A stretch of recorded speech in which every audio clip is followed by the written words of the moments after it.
The first thing I want to dive into today is actually about marriage and relationships and the biggest lesson you learned about leadership from mistakes you've made in marriage. I'm curious if you'd be willing to talk about that first. Oh, yeah, I can talk about that. Margaret and I have been married for 54 years, okay? So let's start there. 54. 54, yeah. And my That's parents were incredible. married for 65. And then no, I'm wrong. They were married for 68 years. And Wow. so Dad lived up till Dad worked. My father worked full time through his 95th year, and passed away at 98. But when you think of marriage, there are several leadership lessons I've learned from it. But one of them is the fact that you both have to give 100%. It's not 50-50. You hear people talk about, well, let's do 50-50. They're talking about equality, I know, in a relationship. But I think that marriage is too hard to be 50-50. It's got to be 100-100. Yeah, it's you know, everything worthwhile is uphill. It's all uphill. Everything worthwhile. And if you have a great dream, it's uphill. If you have a great marriage, it's uphill. And you can't go uphill 50%. You gotta be 100%. And there's a commitment that you make to each other, and it has nothing to do with adversity, difficulty. I mean, every marriage has hard days, deserts.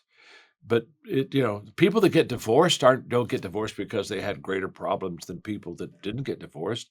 It's just a different mindset. There's a different attitude toward it. I think that makes a huge difference. I think it's not only 100 and 100, but I think that respect is essential in a marriage.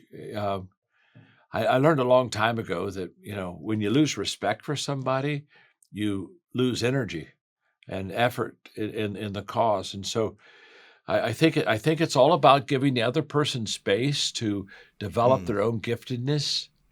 If you've been to ever to wedding ceremony where they take and blow out two, they light the middle candle and blow out the two. And I always want to say, no, don't blow out those candles. You don't lose your individuality when you get married. Good Lord. You want to keep your own candle lit. You have gifts that pertain to you, and you want to maximize those gifts. And I think there's a respect and appreciation for allowing that person space to develop themselves and not try to make them conform to here's what I am and here's what I need and here's what I want. The reason that dating works so well is you always think about the other person first. That's why it works well. I mean, think about it. You're going out on a date. What can I get? Get her some flowers, take her to a good restaurant, make sure I seat her, you know what I'm saying? And it's all about her. It's all about her. And then what happens when people when they get married, it's all of a sudden it's all about me. When you go take care of my needs. And that's why dating flourishes and marriage sometimes flounders. It doesn't it doesn't work that way. You just have to really always be focused on it's all about the other person, adding value to them. And Right. one quick story. It's a family story more than that is. I've written one book out of I think I've written, I don't know, 88, 89, something like that. But anyway, I've written one book on parenting, and so I decided to write a book called Breakthrough Parenting. And I wrote it, and Margaret gave me a lot of input. But anyway, what's hysterical is talk about timing and stupidity. I wrote the book when both of my children were teenagers. Now, what's wrong with this picture? What's wrong? You're writing a book on breakthrough parenting, and your kids are going through those teenage years where they're doing their own thing.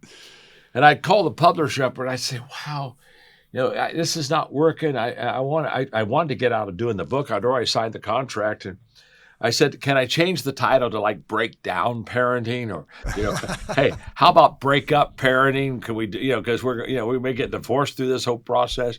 Wow. We're having everything but a breakthrough. But and of course today our children are great. We have wonderful grandchildren.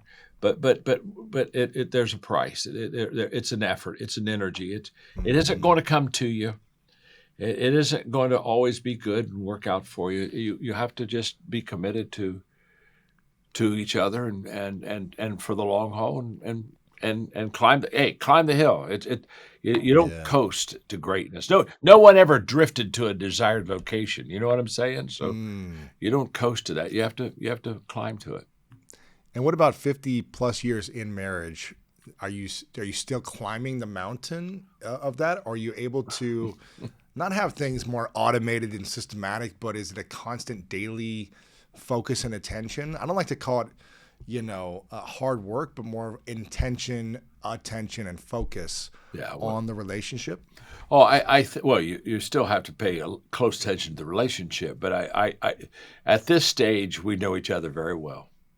Yes. And there's something beautiful about knowing the idiosyncrasies, and there's I have just things that that I'm not good at or I don't do well, and Mm. there comes to be a time where you just kind of it's okay. In the beginning, everything's important. In the end, only the important things are important. That stuff gets weeded Mm. out in the process, and so to say it's easier. I would say it's easier in the fact that you now have gone through the battles and you pretty well have succeeded in the battles. So you Yeah. pretty well know what victory looks like, and you kind of Hmm. stay on that side of victory and winning, and so it does get to say automatic is not the right word, but it becomes more natural. Maybe is there a better word? Right. Right. Organic, natural. I Yeah. love that. I'm curious.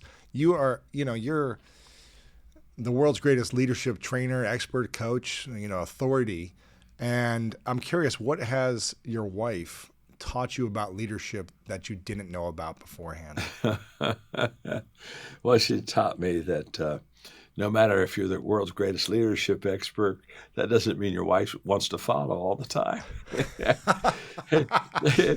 Hey, let me tell you, I move masses. Hey, sometimes I look at my family and say, nobody's moving here. You know what I'm saying? I tell them, I say, people pay me, Louis, people pay me big bucks to go and give them strategy and advice.